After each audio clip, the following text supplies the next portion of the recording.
السلام علیکم سامعین، آپ دیکھ رہے ہیں مکس سٹوری چینل۔ کہانی دہشت گرد کی چھٹی قسط پیش کی جا رہی ہے۔ بننے بھائی کے ساتھ کار میں سوار جب عارف میاں یہاں پہنچے تو انہوں نے خاص طور سے اس امر کا اندازہ لگا لیا تھا کہ بابا صاحب کی سیکیورٹی کے انتظامات کسی صدر مملکت سے کم ہرگز نہیں تھے۔ حالانکہ یہ جال بڑی معصومیت سے بنا گیا تھا، لیکن بھارتی انٹیلیجنس کے کیمپ میں محض ایک ہفتے کی تربیت نے اسے بہت کچھ سکھا دیا تھا۔ دونوں مکان کے مین گیٹ سے گزر کر اس کمرے تک پہنچ گئے جسے ملاقاتیوں کا کمرہ کہا جاتا تھا۔ یہ کمرہ خواتین اور مردوں سے کچا کچ بھرا تھا۔ بننے میاں کو دیکھتے ہی قریباً سبھی ملاقاتی احتراماً کھڑے ہو گئے۔ بننے بھائی ان سب کی طرف مصنوعی مسکراہٹ اچھالتے عارف میاں کا ہاتھ تھامے بغلی کمرے میں جا گھسے، جہاں بابا صاحب کی سیکرٹری اور ایک خادم بیٹھے تھے۔ بننے بھائی کی شکل پر نظر پڑتے ہی سیکرٹری کے ہونٹوں پر ترغیب آمیز مسکراہٹ پیدا ہوئی۔ اس نے عارف میاں کی طرف دیکھ کر ہونٹوں کو ایک خاص انداز سے سکیڑا اور جسم کو جھٹکا دے کر سیدھی کھڑی ہو گئی تھی۔ کیسا چل رہا ہے؟ بننے بھائی نے خاتون کی طرف دیکھ کر آنکھ دبائی۔ ایک دم شاندار بننے بھائی، آپ کی رعایا ہے، بس ذرا خیال رکھا کیجیے ہمارا۔ اس نے اپنے جسم اور دانتوں کی نمائش کرتے ہوئے کہا۔ ارے بھائی، ان سے تو مل لو، عارف میاں ہمارے خاص آدمی ہیں، بڑے کام کے بندے ہیں، اگر کبھی اکیلے بھی آئیں تو ان کا کام فوراً ہو جانا چاہیے۔ بننے بھائی کے منہ سے جیسے ہی یہ بات نکلی، خاتون نے اپنا ہاتھ آگے بڑھا دیا۔ باندی کو رخسانہ کہتے ہیں، کبھی کوئی حکم ہو تو ضرور یاد فرمائیے گا۔ آپ ایسے نوجوانوں کی خدمت کر کے مجھے بہت خوشی ہوتی ہے۔ رخسانہ نے اس کا ہاتھ کچھ ایسے انداز سے دبایا تھا کہ خوامخواہ عارف میاں جذباتی ہونے لگے۔ اچھا اب چھوڑ دو انہیں اور بابا صاحب کو مطلع کرو، بننے بھائی نے اسے مخاطب کیا۔ جیسے آپ کی مرضی بننے بھائی، رخسانہ نے کہتے ہوئے انٹرکام پر بابا صاحب کو بننے بھائی اور عارف میاں کی آمد سے مطلع کیا۔ بھیج دو، انٹرکام پر جواب ملا۔ جائیے جناب، بڑے خوش نصیب ہیں آپ۔ نام سنتے ہی بابا صاحب نے بلا لیا۔ رخسانہ نے اس کی طرف بڑی گہری نظروں سے دیکھا تھا۔ شکریہ۔ عارف میاں نے بھی اس کی امید کے مطابق ہی جواب دیا تھا۔ دونوں ملحقہ دروازے سے جس کمرے میں داخل ہوئے وہ بالکل معمولی سا کمرہ تھا۔ سامنے ایک کرسی پر بابا صاحب براجمان تھے اور دائیں بائیں کچھ اور پارٹی کے لوگ موجود تھے۔ بننے بھائی کو دیکھ کر بابا صاحب کے ہونٹوں پر مسکراہٹ پیدا ہوئی اور انہوں نے بیٹھے بیٹھے اپنا ہاتھ آگے بڑھا دیا۔ بننے بھائی کی تقلید میں عارف میاں نے بھی عقیدت سے ان سے ہاتھ ملایا اور ان کے گھٹنوں کو چھو کر بننے بھائی کے ساتھ ہی بیٹھ گئے۔ آپ لوگ اب چلیے، بابا صاحب نے وہاں موجود دوسرے لوگوں سے کہا۔ تمام لوگ اٹھ کر کھڑے ہو گئے اور فرشی سلام کر کے الٹے قدموں کمرے سے باہر چلے گئے۔ کیسے ہو بننے بھائی؟ یہ نوجوان وہی ہے؟ بابا صاحب نے دریافت کیا۔ جی بابا صاحب، غلام ہے آپ کا جان نثار ہے، اس کو آپ کی خصوصی شفقت درکار ہوگی، بننے بھائی نے سر جھکا کر کہا۔ بھائی تمہاری بڑی تعریف کی ہے بننے بھائی نے، اور ہم ان کی کوئی بات ٹالا نہیں کرتے، بس اسی طرح جی جان سے کام کرتے رہو، ساری زندگی عیش کرو گے۔ بابا صاحب نے اس کی طرف دیکھ کر کہا۔ جو حکم بابا صاحب، عارف میاں نے جواب دیا۔ اسے 59 پر لگا دو، بابا صاحب نے بننے بھائی سے کہا۔ ٹھیک ہے بابا صاحب، جو حکم، بننے بھائی بولے۔ دیکھو عزیزی، اب تم تنظیم کے انتہائی حلقے میں شامل ہونے جا رہے ہو۔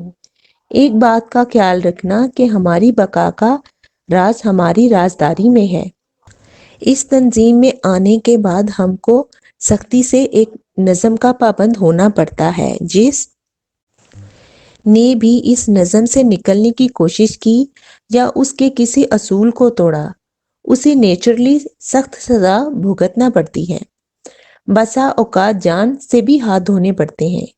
کیونکہ ہم میں سے کسی ایک کی غلطی کا مطلب ہے اجتماعی موت۔ ہمیں یہ سودا نیچرلی منظور نہیں ہوگا۔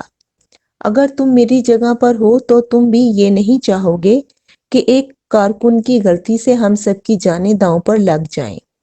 ہم کوشش کرتے ہیں کہ اپنے اس ساتھی کو خودکشی کا موقع دیں۔ اگر وہ خود ایسا نہ کرے تو ہم یہ کار خیر انجام دیتے ہیں۔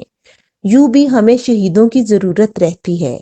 جب ہم نے اپنا سب کچھ تنظیم کے لیے قربان کرنے کا عہد کر لیا ہے اور اپنی جان بھی تنظیم کے نام کر دی ہے تو پھر ہم ایک باعزت موت سے انکار کیوں کریں؟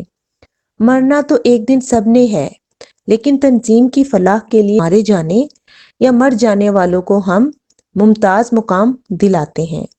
میں تمہیں یہی نصیحت کروں گا کہ کسی کارکن کی غلطی کو اس لیے بھی کبھی معاف نہ کرنا کہ اس کا نقصان ہم سب کو ہوگا، اس اکیلے کو نہیں۔ تم سمجھدار نوجوان ہو، میری باتوں کا مطلب جان گئے ہوگے۔ بابا صاحب نارمل لہجے میں بات کر رہے تھے، لیکن ایک برقی لہر اس درمیان عارف میاں کے جسم میں سنسناتی رہی۔ اسے دل کی دھڑکن رکتی محسوس ہو رہی تھی۔ ہم نے بہت دکھ اٹھانے کے بعد اپنے موجودہ نظریات پر اتفاق کیا۔ تم نے دیکھا اس صوبے کی سیاست ہمارے اشاروں پر سیاستدانوں سمیت کس طرح رقص کرتی ہے۔ تم نے دیکھا ہے کہ مرکز سے حکمران ہماری قدم بوسی کے لیے اس کٹیا میں آتے ہیں اور بالکل ایسے ہی بیٹھتے ہیں جیسے تم اور بننے بھائی بیٹھے ہو۔ جانتے ہو اس کی کیا وجہ ہے؟ اس کی واحد وجہ ہے ہماری بے لچک پالیسی۔ اپنے اور غیروں کے معاملے پر ہم کم از کم اس شہر میں اور پھر ملک بھر میں اپنے مخالفین کا وجود برداشت کرنے کو تیار نہیں، نہ اپنے اندر نہ اپنے باہر۔ جس نے ہمارے نظریات سے انحراف کیا ہم اسے جہنم رسید کر دیتے ہیں، اور تم نے بھی یہی کام کرنا ہے۔ ہائی کمان کے احکامات کی تعمیل کرتے رہو۔ ساری دنیا کی عیاشیاں باندیوں کی طرح تمہارے سامنے ہاتھ باندھے کھڑی ہوں گی۔ بس اب تم جاؤ، آج کے لیے اتنا ہی کافی ہے۔ یہ کہتے ہوئے بابا صاحب نے ہندو براہمنوں کی طرح ہاتھ کھڑا کر دیا۔ یہ اس بات کا اشارہ تھا کہ اب وہ واپس لوٹ جائیں۔ عارف میاں کو اگر بننے بھائی نہ بھی کہتا تو بھی ان کے لیے بابا صاحب کی آنکھوں میں آنکھیں ڈال کر ان سے بات کرنا ممکن نہیں تھا۔ گہرے رنگ کے شیشوں کے پیچھے سے جھانکتی ان کی آنکھوں سے نہ جانے کون سی برقی لہریں نکلتی تھیں جو سیدھی مخاطب کے دل و دماغ میں اترتی اور اسے زیر کرتی چلی جاتی تھیں۔ دونوں پہلے والوں کی طرح اٹھ کر فرشی سلام کر کے اسی طرح الٹے قدموں پر چلتے اسی کمرے میں پہنچ گئے جہاں رخسانہ اپنے ہونٹوں کی لپسٹک کو منہ پر گہرا کیے ان کی واپسی کی منتظر تھی۔ چائے حاضر ہے، اس نے بننے بھائی کی بجائے براہ راست عارف میاں کو مخاطب کیا۔ پی لو میاں، قسمت کے دھنی ہو جو پہلی ہی ملاقات میں رخسانہ کے ہاتھوں چائے پی رہے ہو۔ ہمیں دیکھ لو، جانے کب سے ان کے ہاتھوں کی بنی چائے پینے کو ترس رہے ہیں۔ چلو آج تمہارے بہانے ہم بھی سرخ رو ہو جائیں۔ بننے بھائی نے اسے بیٹھنے کا اشارہ کرتے ہوئے کہا۔ بس جانے دیجئے بننے بھائی، یوں ہی بناتے نہ رہا کیجئے۔ مجھ سے بہتر کون جانتا ہوگا آپ کو اور آپ کی باتوں کو۔ باتیں بنانا تو کوئی بننے بھائی سے سیکھے۔ کیا مجال جو گزشتہ 2 ماہ سے کوئی خیر خبر لی ہو۔ بس 2 موٹی ساڑیاں کیا بھیج دیں کہ گلے شکوے شروع ہو گئے۔ رخسانہ نے عارف میاں پر قریباً جھکتے ہوئے چائے بنا کر پیش کرتے ہوئے کہا۔ ایسے ہی اللے تللے دکھا کر میناکشی نے انہیں قابو کیا تھا، اور یہی کچھ اب اس کے ساتھ رخسانہ کرنے جا رہی تھی۔ ارے یہی تو بتانے آیا ہوں، عارف میاں سے دوستی کر لو۔ ان کا بھی آنا جانا اب لگا رہے گا، ادھر بھی اور ادھر بھی۔ بننے بھائی نے آنکھ دبا کر کہا۔ ٹھیک ہے، ہمارا کون سا زور لگتا ہے کہتے ہو۔ رخسانہ نے ایک مرتبہ پھر عارف میاں کا ہاتھ گرم جوشی سے دبا دیا۔ 15-20 منٹ تک غیر سنجیدہ گفتگو کرنے کے بعد رخسانہ نے اپنی میز کا دروازہ کھولا اور ایک بند لفافہ عارف میاں کی طرف بڑھا دیا۔ بابا صاحب کی طرف سے تحفہ ہے، لے لو، بننے میاں نے سنجیدگی سے کہا۔ عارف میاں نے لفافہ پکڑتے ہوئے شکریہ کہا اور سلام کر کے بننے بھائی کے تعاقب میں باہر نکل آیا۔ ایک مرتبہ پھر وہ اس پرہجوم کمرے سے گزرے تھے جہاں اب تک تل دھرنے کو جگہ باقی نہیں بچی تھی۔ ایک مرتبہ پھر بننے بھائی کو عورتوں مردوں نے چیخ چیخ کر سلام کرنا شروع کیا۔ بننے بھائی ان سے آنکھیں ملائے بغیر دانت نکالتے ہوئے عارف میاں کے ساتھ باہر نکل آئے اور تھوڑی دیر بعد وہ بننے بھائی کے ٹھکانے کی طرف اڑے۔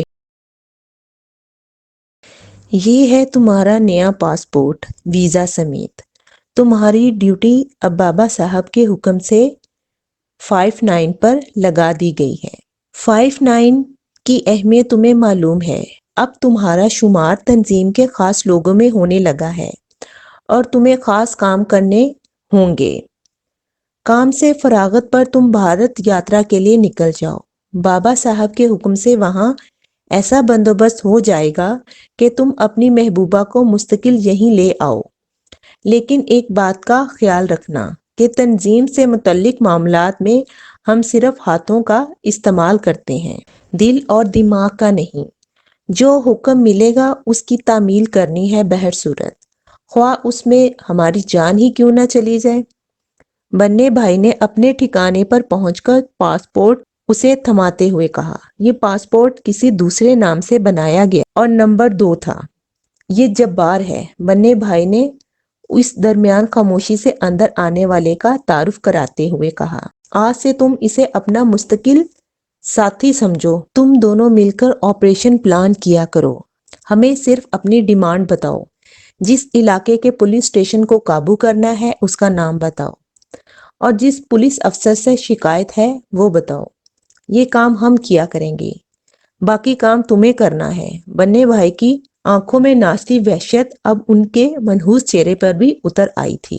اس نے ایک تصویر عارف میاں کی طرف بڑھائی۔ یہ 30-35 سالہ ایک نوجوان کی تصویر تھی جس نے کسی سرکاری محکمے کی وردی پہن رکھی تھی اور شکل و شباہت سے غیر مقامی لگتا تھا۔ ٹھیک ہے بننے بھائی، کہتے ہوئے عارف میاں نے تصویر جبار کی طرف بڑھا دی۔ اسے 59 پر پہنچانا ہے، اس کا دماغ درست کرنا ہے۔ ہم نے اس سالے سے کہا تھا کہ 1 ہفتے کے اندر اندر اپنا تبادلہ کروا کر کسی دوسری شہر چلا جائے، لیکن اس نے بجائے ہمارا حکم ماننے کے الٹا ہمارے ایک ورکر کو اندر کر دیا اور اس کے ساتھیوں کو گالیاں دیں۔ اگر وہ جیتے جی ہماری بات مان لے تو ٹھیک ہے، ورنہ اس کی چھٹی کروا دینا، بننے بھائی نے آنکھ دباتے ہوئے کہا۔ ٹھیک ہے بننے بھائی، عارف میاں نے ہونکوں کی طرح گردن ہلا دی۔ یہ ہے دوسری تصویر۔ بننے بھائی نے تصویر عارف میاں کی طرف بڑھائی۔ جبار کو علم ہے اس کا، یہ اس کی بہن ہے، سالے نے مائیگریٹ کر کے اسے داخلہ بھی دلوا دیا ہے۔ عارف میاں، اسے مثالی کیس بنا دو، آئندہ کوئی غیر مقامی ہمارے کسی حکم کی خلاف ورزی کا تصور بھی نہ کر سکے۔ اپنی بات کے اختتام پر بننے بھائی نے بڑا ہولناک قہقہ بلند کیا تھا۔ اس میں جبار نے اس کا پورا ساتھ دیا اور عارف میاں کو بعد النخواستہ ان کا ساتھ دینا پڑا۔ وہ سب وحشی ہو گئے تھے، انسانوں کی بجائے درندے دکھائی دے رہے تھے۔ عارف میاں کو پہلے 59 کی سیر کروا دو، بننے بھائی نے جبار سے کہا۔ جو حکم جناب، جبار نے سر تسلیم خم کیا۔ تھوڑی دیر بعد وہ دونوں کے ایڈریس اور ممکنہ ٹھکانے معلوم کر کے 59 کی طرف جا رہے تھے۔ یہاں سے 59 تفتیشی مرکز کا فاصلہ بامشکل 3-4 میل تھا۔ ایک بلڈنگ کے تہہ خانے میں قائم کیا گیا تھا۔ یہ بلڈنگ بطور خاص تعمیر کروائی گئی تھی، جس کی اوپر کی منزل میں تنظیم کے مسلح ونگ کے کچھ لوگ موجود رہتے تھے جنہیں رضاکار کہا جاتا تھا۔ ان ظالموں نے یہاں ابتدائی طبی امداد کی 3-4 ویگنیں بھی جمع کر رکھی تھیں اور بظاہر یہ تاثر دیا گیا تھا کہ یہ تنظیم کا ابتدائی طبی امداد کا مرکز ہے جہاں مریضوں کا علاج کیا جاتا ہے۔ یہاں روزانہ درجنوں مریض لائے اور لے جائے جاتے تھے۔ ان میں کتنے بد نصیب تھے اور کتنے خوش نصیب کوئی نہیں جانتا تھا۔ مسیحائی کی آڑ میں یہاں درندگی کا جو ننگا ناچ ہو رہا تھا، کسی کو اس کی خبر نہیں تھی۔ جب بار عارف میاں کو سیدھا یہیں لے آیا تھا۔ تنظیم کے طبی ونگ نے ان کا استقبال کیا اور انہیں 5/9 کے سربراہ کی حیثیت سے دورہ کروانے لگے۔ اوپر کی منزلوں میں تو واقعی 10-15 مریض زیر علاج تھے اور ایک آپریشن تھیٹر بھی موجود تھا۔ اب وہ عارف میاں کو لے کر تہہ خانے میں جا رہے تھے۔ تہہ خانے کی طرف جانے والی سیڑھیوں کو لوہے کی مضبوط سلاخوں والے دروازے سے بند کیا گیا تھا اور تاثر یہ دیا گیا تھا جیسے نیچے ادویات اور ضروری اشیاء کا سٹور ہے۔ یہ تہہ خانہ 4 کمروں پر مشتمل تھا۔ ایک کمرے میں تو ادویات اور دوسری ضروری چیزیں رکھی گئی تھیں، جبکہ اس سے ملحقہ تینوں کمرے تفتیشی مرکز کہلاتے تھے۔ ان میں 2 کمروں میں زیر تفتیش مجرموں کو رکھا جاتا تھا اور تیسرے کمرے میں ان پر تشدد کے پہاڑ توڑے جاتے تھے۔ اس مرکز کا نگران گزشتہ دنوں پولیس مقابلے میں اپنی غلطی سے مارا گیا تھا۔ اس نے ضرورت سے زیادہ شراب چڑھا رکھی تھی اور پولیس کو للکارنا شروع کر دیا تھا، جس کے بعد اب عارف میاں کو ہنگامی بنیادوں پر یہاں کا چارج کچھ دنوں کے لیے دیا گیا تھا، جس کے بعد کسی اور نے یہاں ڈیوٹی سنبھالنی تھی۔ یہاں کا اصول تھا کہ جس کا کیس ہوتا وہی اپنے کیس کا انچارج ہوتا تھا۔ اب جو کارنامہ عارف میاں انجام دینے جا رہے تھے، اس کی تفتیش وہ اپنی نگرانی میں کرتے، جس کے بعد انہوں نے منظر سے ہٹ جانا تھا۔ 9/5 پر تفتیش کے خصوصی آلات رکھے گئے تھے، اس لیے تنظیم کی طرف سے عموماً یہاں کسی نہ کسی مجرم کو لا کر تفتیش کرنے کی فرمائش ہوتی رہتی تھی۔ یہاں ایڈوانس بکنگ کروانی پڑتی تھی اور ہفتوں بعد باری آتی تھی۔ اس وقت بھی یہاں ایک بدقسمت زیر تفتیش تھا۔ عارف میاں نے جو پہلا منظر دیکھا وہ اتنا کربناک تھا کہ انہیں اپنا دل مٹھی میں جکڑا محسوس ہوا۔ مغلوب کی ٹانگیں ایک کرسی پر بٹھا کر جکڑی ہوئی تھیں اور اس کے بازو اس کرسی کے بازوؤں پر بچھا کر اس طرح باندھے گئے تھے کہ اس کی جنبش کرنے کی گنجائش نہیں رہ گئی تھی۔ تنظیم کا ایک رضاکار جس نے ہلال احمر کے نشان والی وردی پہن رکھی تھی، اس کے ہاتھوں میں ہتھوڑی کی مدد سے لوہے کی کیلیں ٹھونک رہا تھا۔ بے بس اور مخمور قیدی کی چیخوں سے آسمان کا کلیجہ شک ہو سکتا تھا اگر اس کی آواز اس تہہ خانے کے ساؤنڈ پروف سسٹم سے باہر نکل سکتی، جس کے امکانات نہ ہونے کے برابر تھے۔ ویل ڈن، ویل ڈن، شاباش، مارو سالے کو مارو۔ جبار یہ منظر دیکھتے ہی جوشے جنون سے ناچنے لگا تھا۔ اس کے ساتھ آنے والے اس بے بسی کی حالت دیکھ کر دیوانوں کی طرح کہکے لگا رہے تھے۔ عارف میاں نے پہلے تو چپ سادے رکھی، پھر وہ بھی اس درندگی اور وحشت کے کھیل کا حصہ بن گیا۔